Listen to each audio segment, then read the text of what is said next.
ऐसा नहीं था कि मैंने कोशिश नहीं की, ऐसा भी नहीं था कि मेरी मोहब्बत में कोई कमी थी।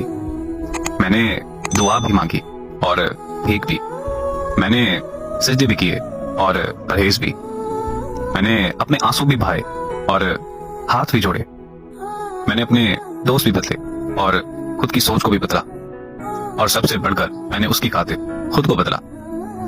मैंने मिन्नत भी की और गुस्सा भी किया। जो कर सकता था, जहां तक कर सकता था, वो मैंने किया।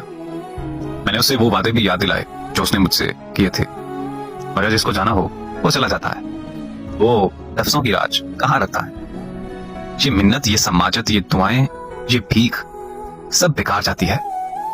मैं आज उस मकाम पर हूं जहां ना उसकी तलब है, ना जीने की तमन्ना।